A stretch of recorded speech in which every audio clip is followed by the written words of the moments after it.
Get your tickets now for the 23rd annual edition of the OUTshine LGBTQ Plus Film Festival happening April 23rd to May 2nd. Don't miss our incredible grand opening drive-in event followed by 10 days of non-stop films from here and all around the world that you can watch at home. Watch trailers and get your tickets at OUTshineFilm.com now.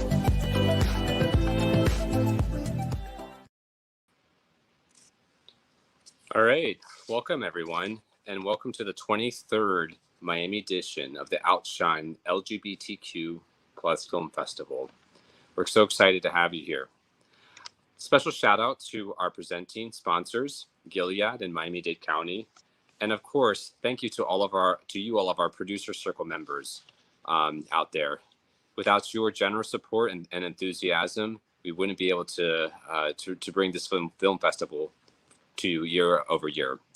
And for those of you who are watching for the first time, or perhaps watched for over the years and never become a member, please consider doing so. There's a lot of great benefits and different packages that you can participate in. So we look forward to your participation on that as well. And additionally, please visit our website, OUTshineFilm.com, for a complete list of films, not only for this film festival, but for the future as well.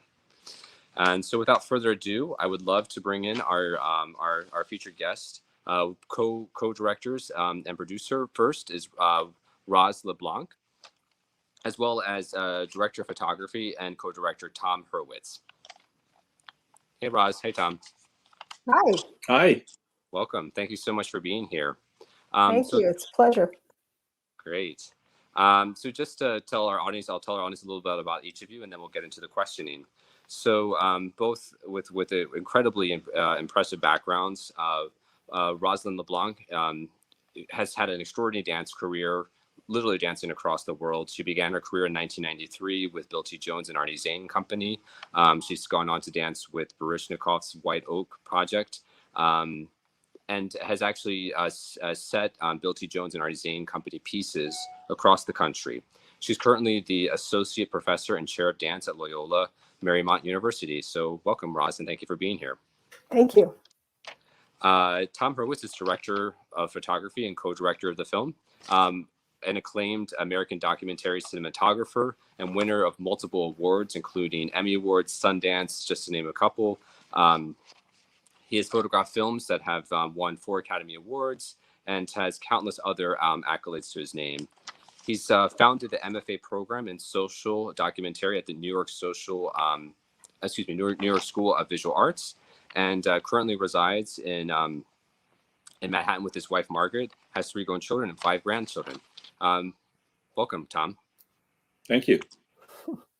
Great. So so excited about this film and to be interviewing you both. And for me, the question that really first comes to mind, there's a quote and 2 quotes throughout the film that really sticks out for me. The first is I remember Bill T. Jones saying probably about midway through the film, we were hurting, talking about the setting of the piece, D-Man, and Can You Bring It?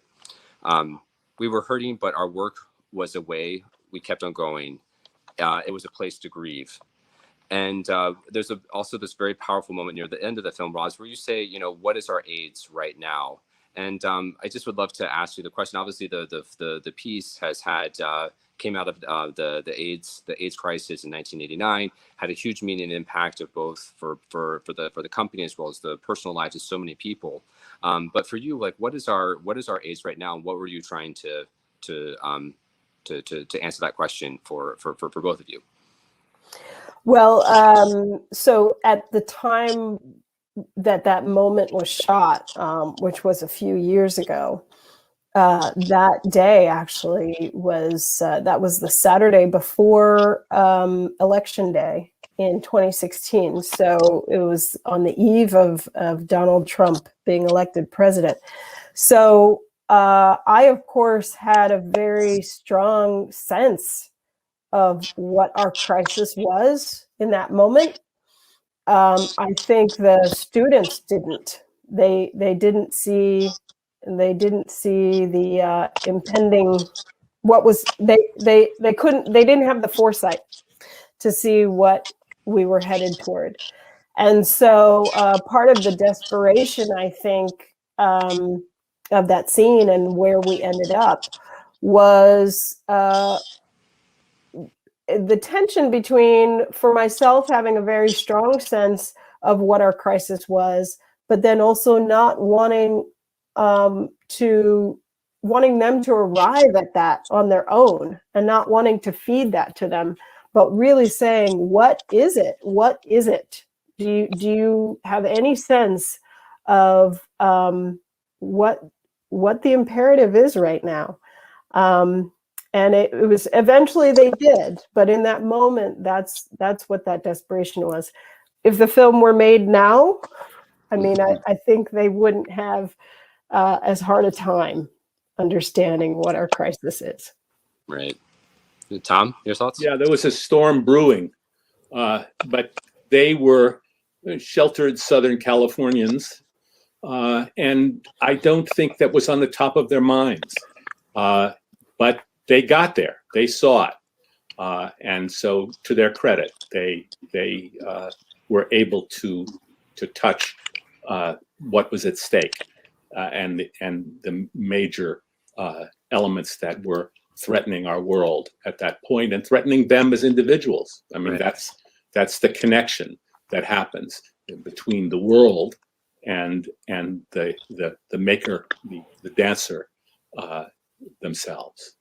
Right. Mm-hmm. Yeah, it's part of the journey of connecting to a higher cause beyond just oneself. I mean, and part of it's just I think it's being young, maybe being naive, which is a beautiful thing, but also a curse at the same time. But it's Right. I think it's an amazing journey you see throughout them learning the dance, and we get to see through the story being told throughout the film. Well put. Yeah. So to tell us just a little bit, about how the project got started, how you guys got to know one another, and how did you both come about about this?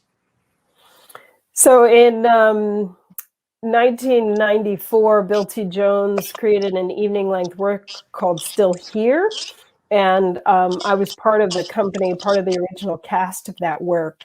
In 95, it was being shot for the screen for a live TV in Minneapolis. And Tom Hurwitz was the cinematographer on that project. So he and I met then. I was, I think, about 22, 23 at the time. I ended up getting injured during the process of filming, a stress fracture. So I was over on the side for half of it with ice bags. But I think it allowed Tom to definitely have a very clear memory of me in his mind. And I had actually been aware of Tom's career throughout the 20 years between, when I contacted him again, and just all of the fantastic films he was working on. So it was kind of a shot in the dark 20 years later when I conceived of the film to just reach out and say, hey, I don't know if you remember me, but I have this project and I think you would be absolutely amazing to work with on it. Tom, what's your take? And so Roz doesn't quite know how memorable she was. I had been working, I worked for 2 or 3 weeks of rehearsal to build the coverage of the Still Here with Bill and in Boston, and Roz was dancing in the company, and her work was stunning, and it stuck. So whether or not she was injured, she was still part of my memory. And I followed her career also over the 20 years. So when she called, she said, I don't know whether you remember me. I said, of course I remember you. And then she pitched the project to me, and it just sounded fascinating. So I signed on. We were originally only going to shoot interviews, and we shot the interviews of the dancers, and they were the best set of interviews I'd ever shot in my life, meaning that although there have been wonderful interviews in many different documentaries. These were, to a person, the members of the original company were so available emotionally, so articulate about their history and their experience, and so rich in terms of their ability to bring to life the process of making the dance, that I knew we had something very, very special, even at that very early stage. And so I said, I think we have a feature documentary, even though we didn't really know exactly where we were going. Right. Excellent. To evoke that for them. And it was quite a moment on that stage. At one point, I actually put the camera down and stepped in and made my little speech to them as well, and then picked it up again and started shooting. And they got there. That was the amazing thing.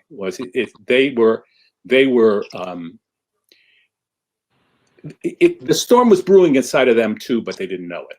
Mm-hmm. I think is really they didn't see the clouds all gathering, and what that moment on stage did was to kind of allow the storm to gather inside of them and break open.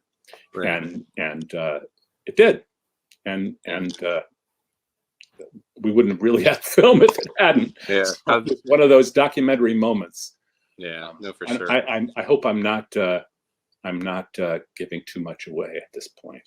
No, not at all. I think, but yeah, it's sort of like the parable with the gift of being so young is that, it's being naive in a way, but also, not, maybe not necessarily having those personal or even those societal kinds of hurting or just really almost like trauma experiences to kind of really embody and know that there's a higher cause that you have to be part of, Yeah, I thought it was amazing. I just thought that out of curiosity though, because you kind of leave us hanging because you see them like running onto stage for the initial performance. How did the performance go, or performances go? Very well. Very well. They did great. They did wonderfully. I am so, especially in retrospect, I will say, I am so grateful to them. I bow down to them, all of them. They trusted me. They went on a hell of a journey. Mm-hmm. I mean, what college students go on a journey like that? Mm-hmm. And they rose to the challenge. And even I now understand their reticence and their silence better than I did then, because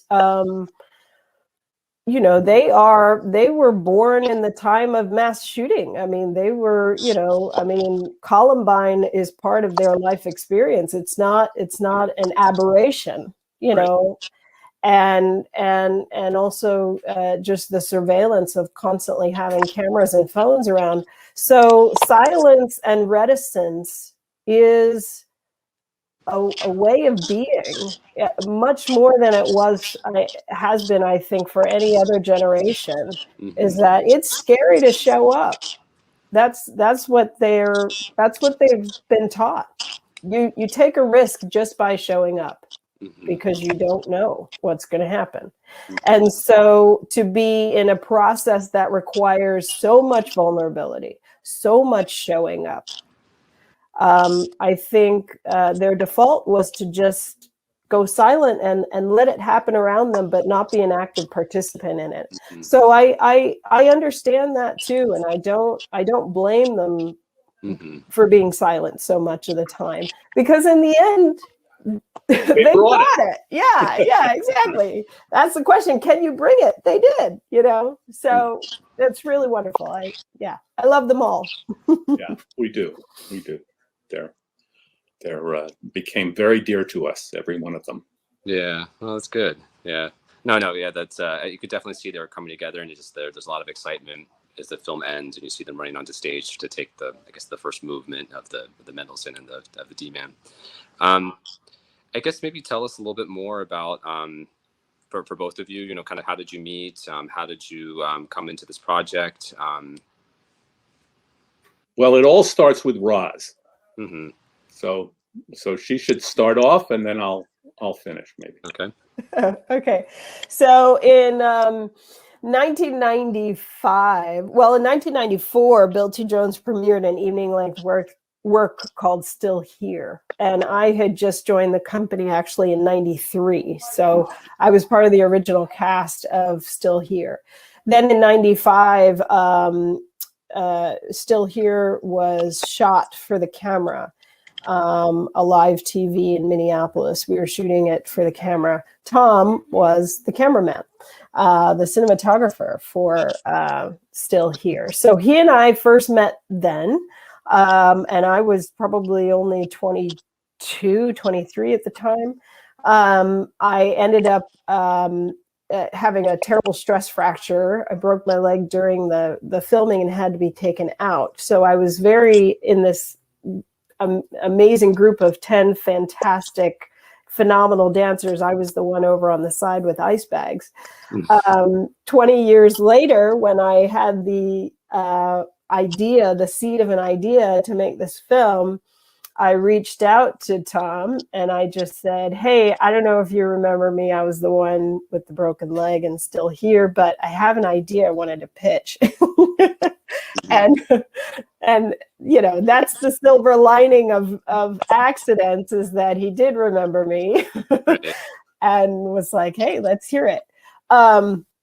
So that started our collaboration. And, you know, was just a brilliant collaboration, I have to say. Tom, Yeah. your side of the story. So Roz said, I don't know whether you remember me or not. And I had followed her career year by year over the time. I think it was that in the rehearsals, she had stood out, her dancing had stood out so kind of brilliantly in a company of brilliant dancers.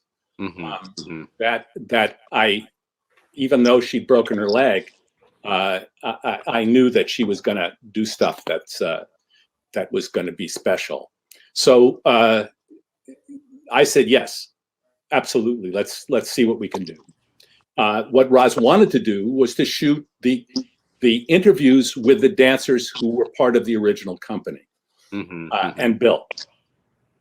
And so we began to shoot the interviews, and I realized even before we were finished that it was the best collection of interviews that I'd ever shot for a film.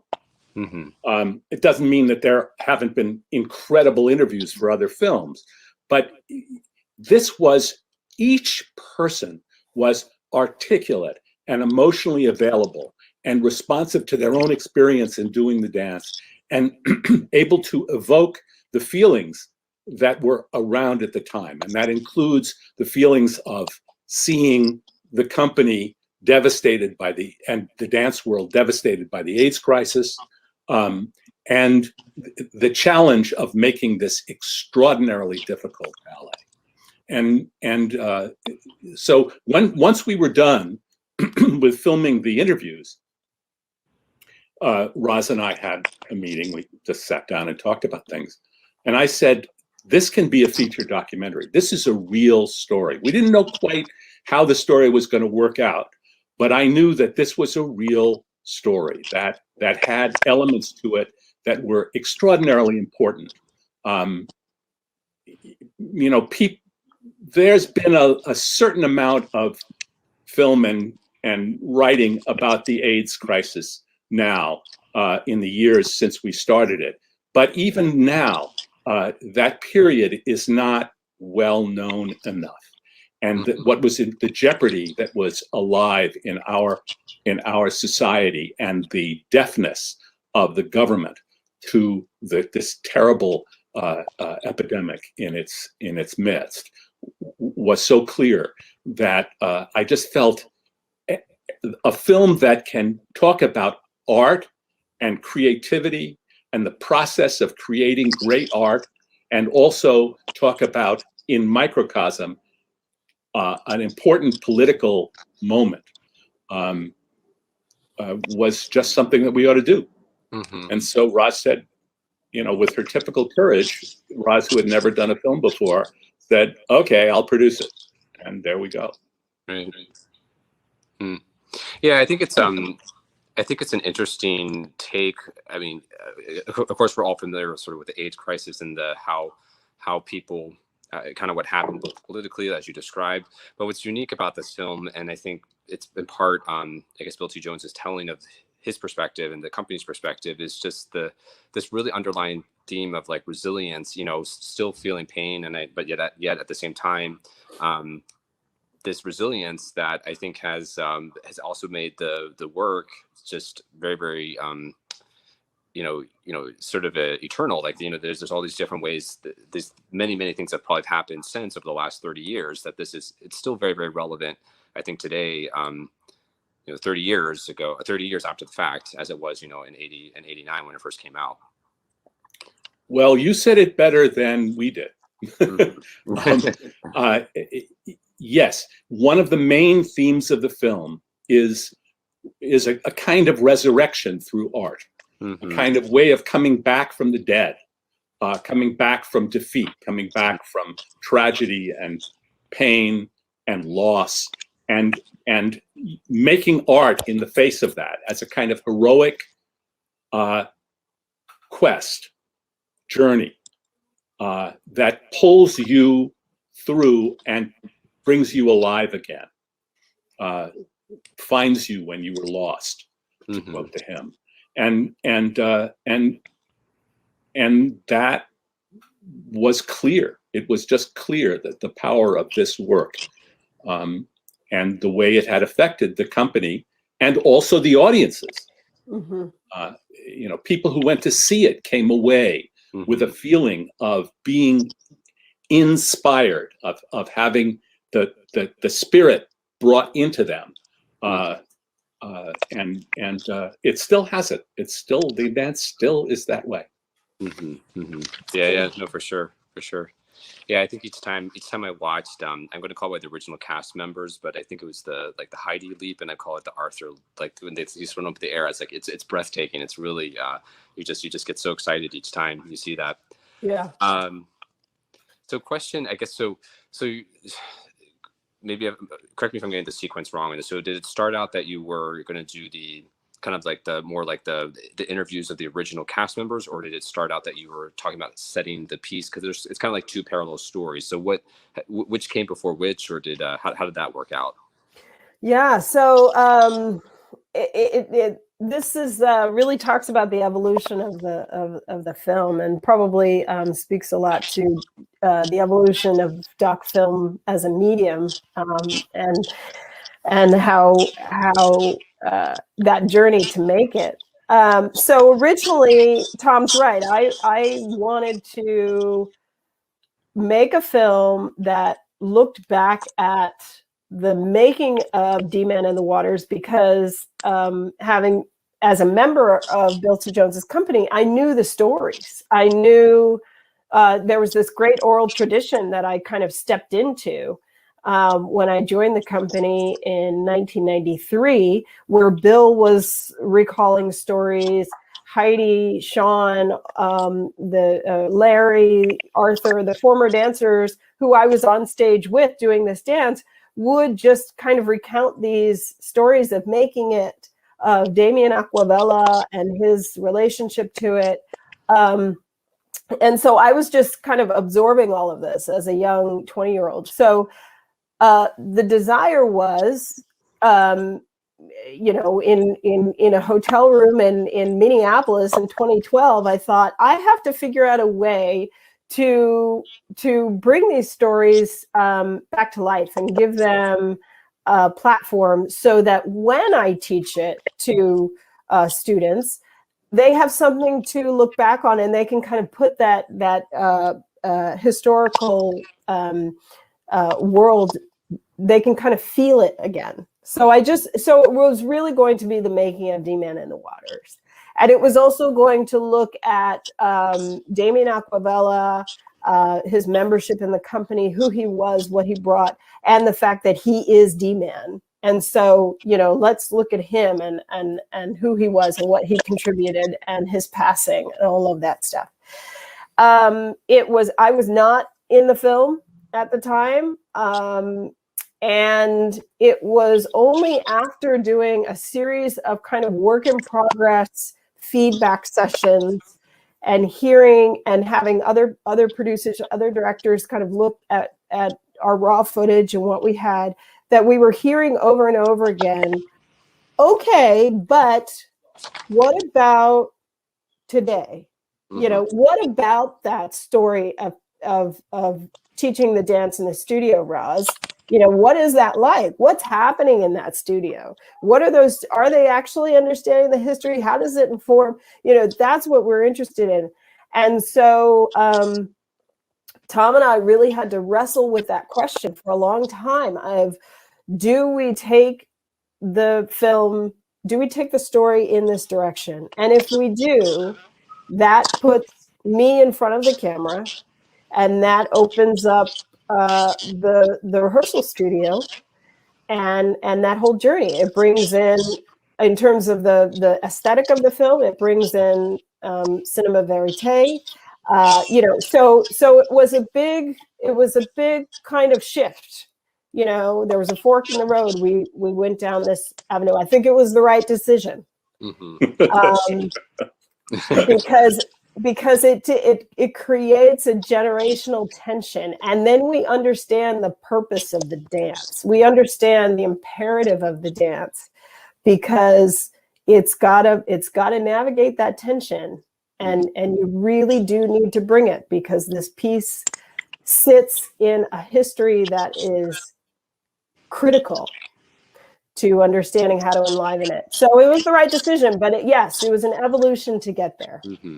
Yeah. Let me just fill that out just a little bit.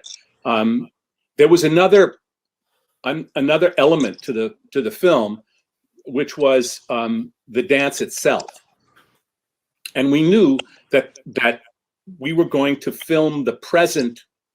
At the time we filmed it, Bill T. Jones, Arnie Zane Company doing the ballet, and that was a challenge that was very special, and it allowed me as the director of the photography to work in a way that I'd always wanted to work with a staged piece, which is to shoot it from the point of view of another dancer. This dance was so much involved in the spirit of the doing of the dance, as well as the making of the dance, that just to see it performed on a stage was not the way a dance is usually filmed, or in some kind of fancy way with a crane or something. But it was not going to get it.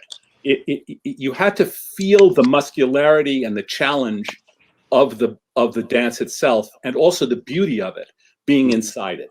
Yeah. So we filmed it that way, and then we were very excited about the material we had, but yet it still wasn't filling the story. And the big challenge was, is Roz a character? Is she going to be able to carry the film as that person?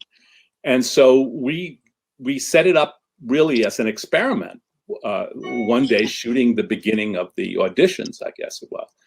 And I took one look at Roz about maybe 20 minutes in. I kind of paused for a second and realized we got it. This person is just great on camera. And she's going to embody the entire struggle of the putting of the dance on young people. And this is what's going to make this film really click. And I convinced her. She didn't quite believe me. She didn't quite believe me at first, but she trusted me enough to keep on going. I hope she believes me now. Yeah. It took a while, but yes. No, I think it's great, because I think especially anyone who's never seen, film lovers, but maybe haven't necessarily seen the artistic process of actually building something. I mean, dancing, or any kind of rehearsal of any art, it's a lot.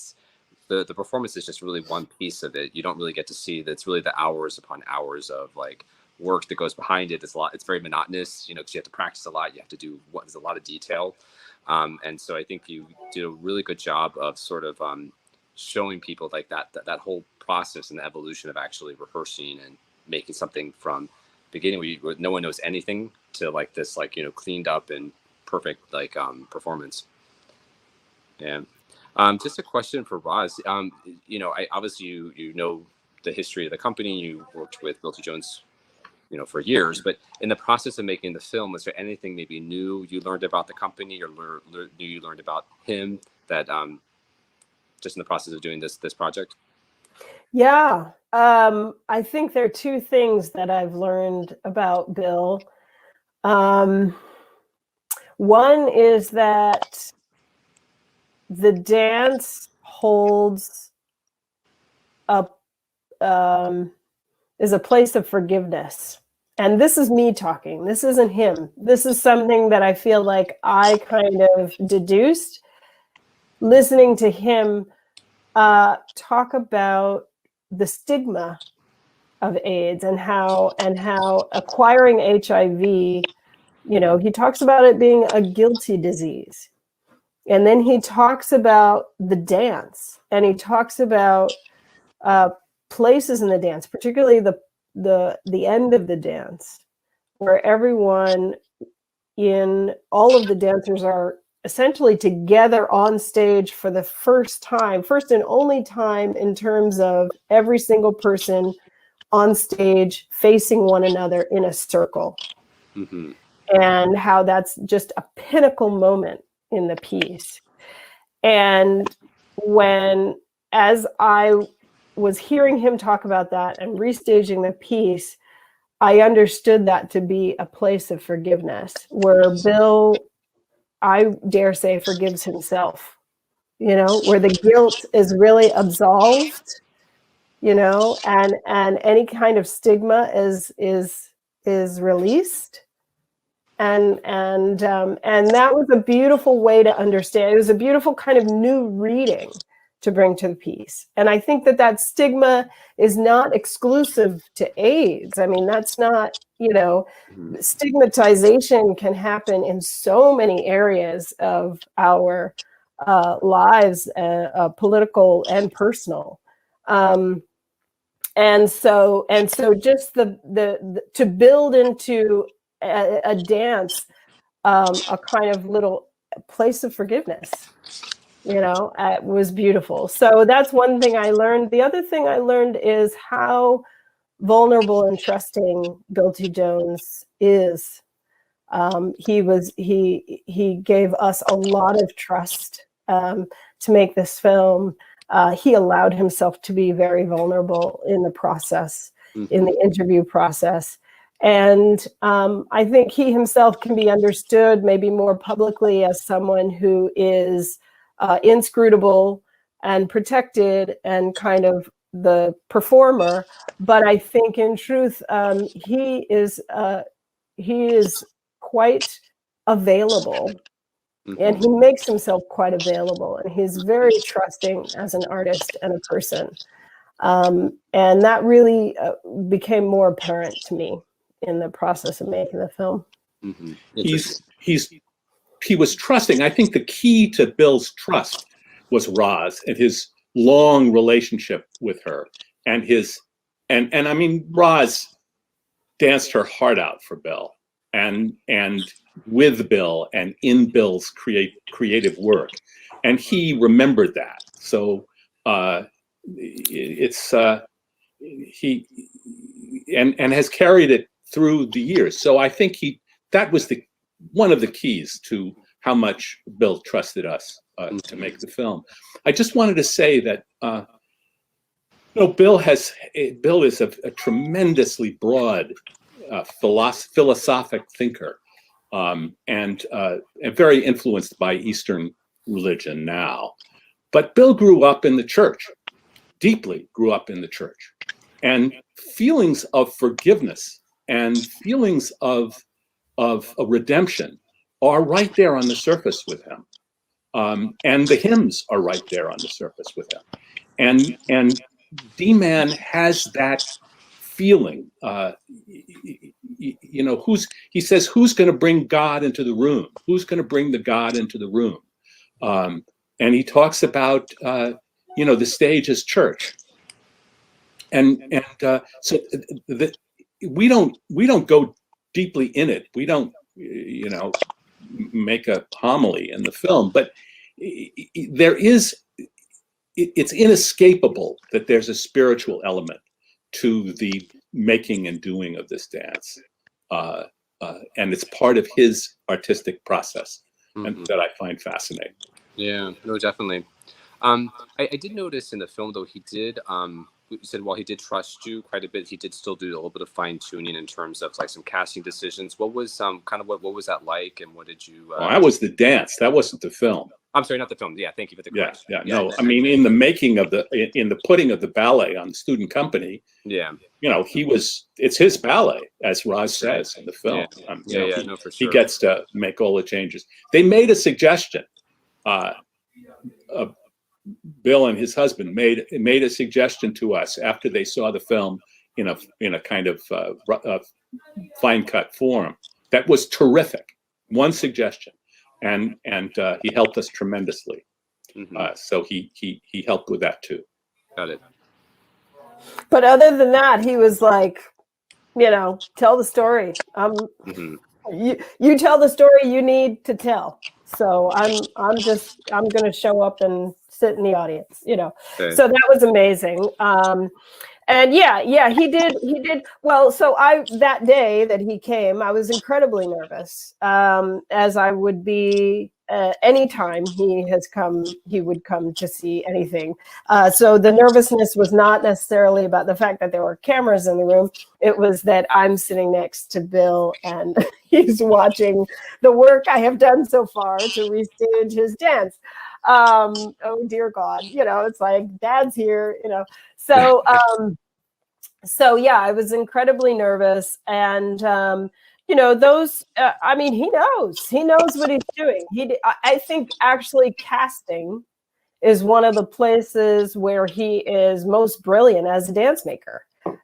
He choosing your instruments, not to relegate people, human beings to that, but at the same time, if the craft is human beings and human movement, then you have to be very discerning about who you're choosing and what they're bringing into the work. And so he's always been great at that. And so he could just kind of scan that room and go, not quite right. Try doing this, right. And he was right. I'm not going to give it away. You got to watch the film to see what happens. But he was right in the end, Great.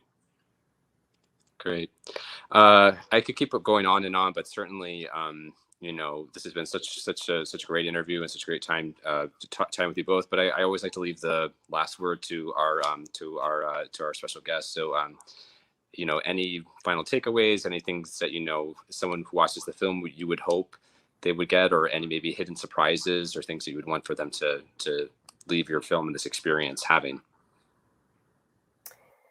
The one thing I will say is that I think it was both apparent to me and Tom, and also our desire to make a film that transcends dance and transcends history in terms of, thinking of AIDS as the past, right?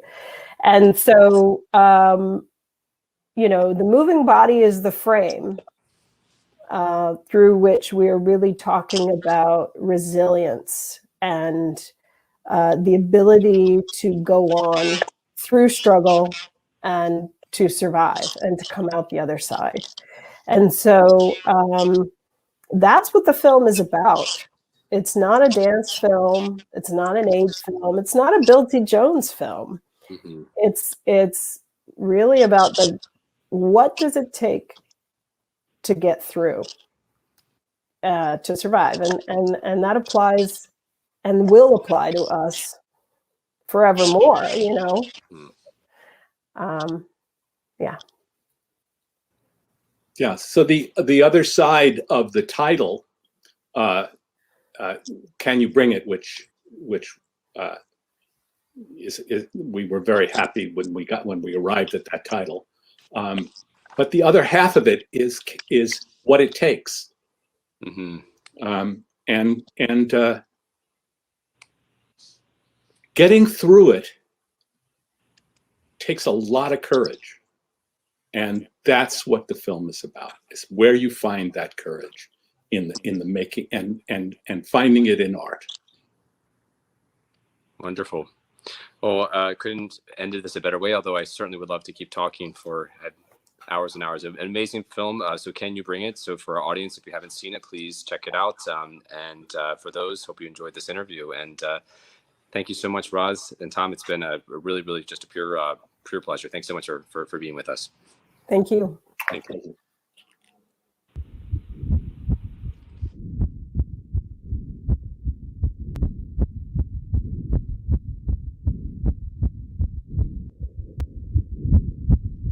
It wasn't just dance for dance sake. It never was. Was it good art or was it something else? I think it was both, actually. Everyone sitting and watching it are part of the story.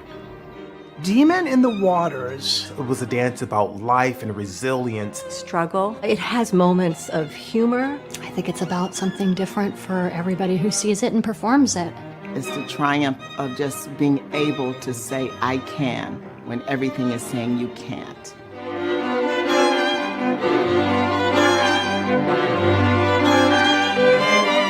AIDS has taken a devastating toll on the artistic community.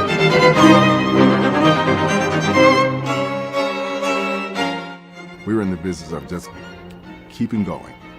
What is the next work? What are we going to do? We were still a working company. Former colleagues, former dancers were getting sick and dying. Designers, composers, collaborators. So it was happening all around us. I remember us being in the studio and me asking everyone how they would go into a body of water. There were people like Damien who were in the waters struggling. D-Man in the waters, he is swimming, and he is swimming brilliantly, and yeah.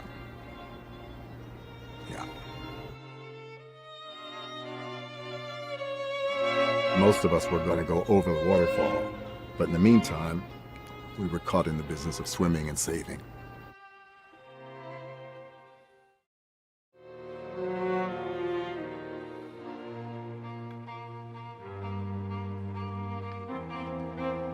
This is not a balletic piece. Think you're an athlete. You gotta go, just do it.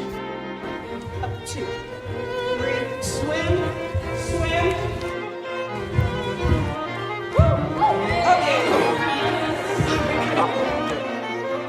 What were you told about AIDS? They just brushed over it really quickly, and like, it was definitely never something my parents ever brought up. It's just always been really separate from like what I think about like my world as. 3, 3. What is our AIDS right now? That's a real question. What makes you afraid? What makes you desperate? What makes you, Getting rid of guns will solve the issue. People think having more guns will solve the issue. I feel like I don't have enough information or I have too much. I get a president who doesn't care about anybody but himself. They're not the same stakes, but they have to be as high.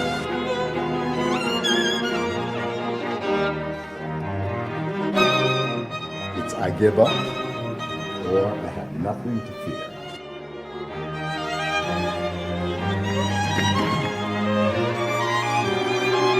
Are we living in a time that's any less perilous? No, we're not. Can art do it? Can art bring that perfect storm?